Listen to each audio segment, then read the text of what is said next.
Bloating is an uncomfortable yet common sensation that many people experience. We all know that feeling when your stomach is swollen, tight, and full of gas. And while occasional bloating can be a normal response to certain foods or hormone fluctuations, chronic bloating indicates a deeper issue, an imbalance in your gut microbiome. If you've been around for a while, or if you have a basic understanding of your gut, you know that your microbiome is a complex community of trillions of microorganisms, including bacteria, viruses, fungus, and other microbes living in and on your body. These tiny organisms play a crucial role in your overall health, influencing not only your digestion, but your immune function, hormones, and even your mood. When the balance of good and bad bacteria is off in your gut, harmful bacteria takes over, which leads to symptoms like bloating. But how exactly does this happen? As the overgrowth of bad bacteria eats and digests your food, it produces a gas that causes bloating.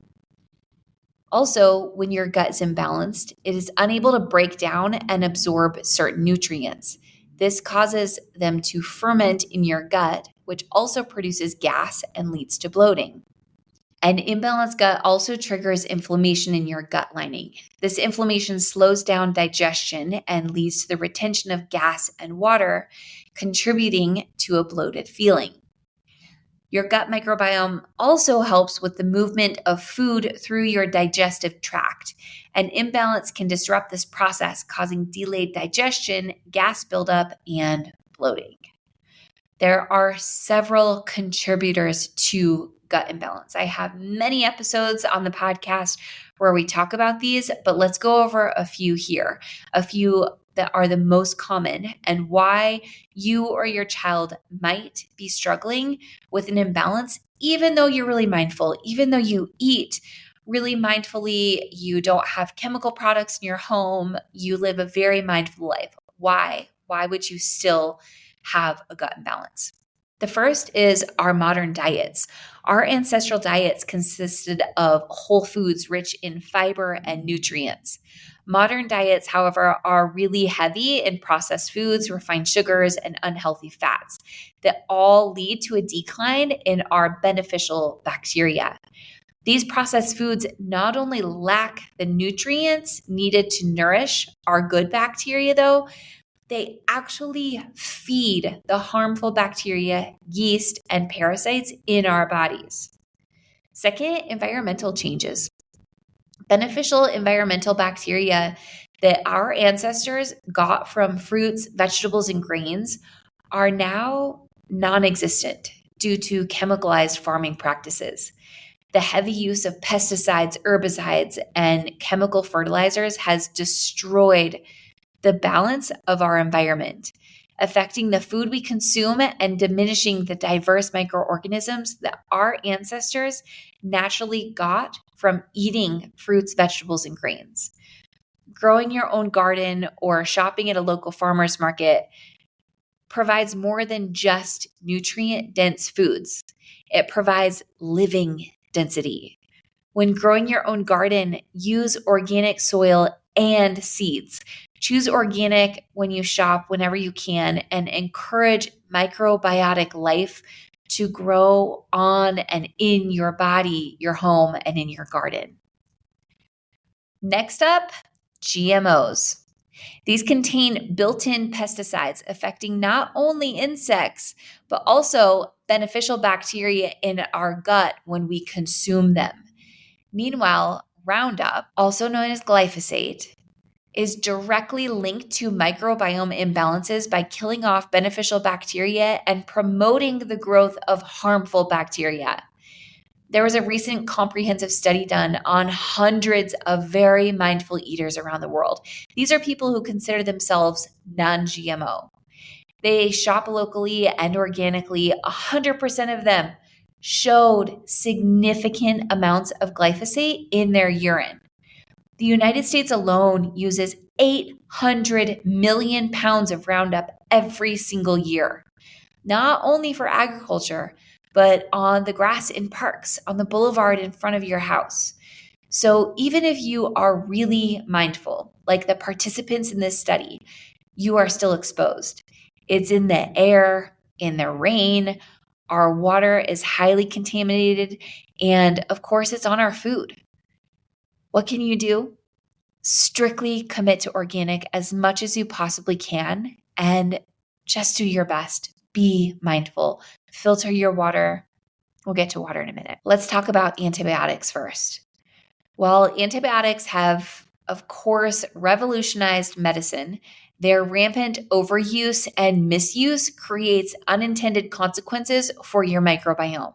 Antibiotics not only target pathogens, but also wreak havoc on your beneficial bacteria, leading to an imbalance. Stock your medicine cabinet with products like Cleanse that can be used as your first line of defense. Cleanse nurtures your good bacteria while destroying the bad. It is the product that has prevented my 4 children from ever needing antibiotics. It works wonders for ear infections, strep throat, pink eye, and so many other things that antibiotics are so readily prescribed for. Arm yourself with a first line of defense so that you don't have to go to antibiotics for every single thing. Fifth, over-sanitization. Sanitization practices have undeniably advanced public health, yet they limit our exposure to diverse microorganisms. This deficiency in exposure compromises the development of your internal resilience and diverse microbiome, contributing to an incline in allergies and autoimmune disorders. I am all about washing hands and wiping counters, but it is so important to use plant-based cleaners and microbiome-friendly soaps that don't kill the good bacteria along with the bad. I have 2 more contributors to imbalance. Next is stress and lifestyle factors. The chronic stress that we all experience today with insufficient sleep and sedentary lifestyles, all of this together reshapes the composition of our microbiome, again, favoring the growth of bad bacteria that is linked to inflammation and a long list of other symptoms, all the way from our skin health to our mood and everything in between. Fresh air, meditation, and exercise are not a luxury. They are necessary when it comes to nurturing your microbiome and therefore your overall health. All right, let's jump into water. Just about every town and city treats the water. This is wonderful, right? As it rids the water of harmful pathogens. But this treatment simultaneously eliminates the beneficial bacteria in the water. And not only that, but the chlorine that is used to treat the water actually kills the good bacteria in your body when you drink that water. It is so important to invest in a nano water filtration system that can filter out chlorine.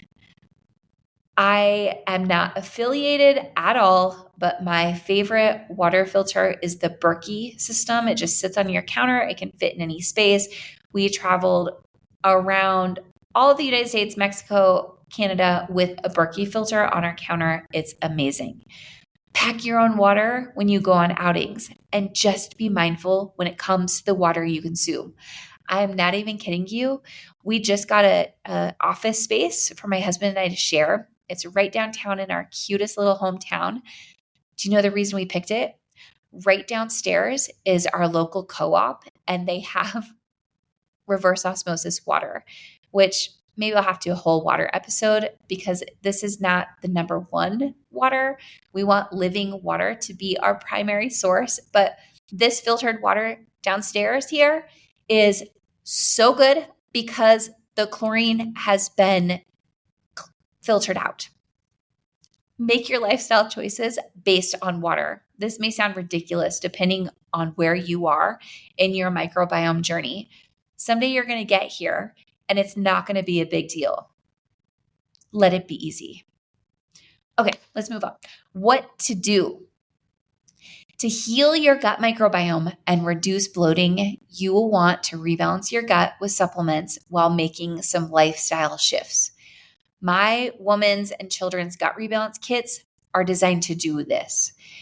It will kill the harmful bacteria while helping the good to take over and flourish. With these kits, you get free access to my course where you will learn exactly what to eat and avoid while healing your gut. You can also get the PDF version of my cookbook. It's only $4.99. It is going to really simplify the whole food side of your healing. Again, just like water and everything else we just talked about, let your healing be easy. And if you experience bloating caused by something you knowingly have, like maybe IBS, Candida overgrowth, or SIBO, this rebalance is going to heal your body too. It will take time, and you'll want to get the rebalance kit on an 8-week subscription and plan on doing a few back-to-back rebalances.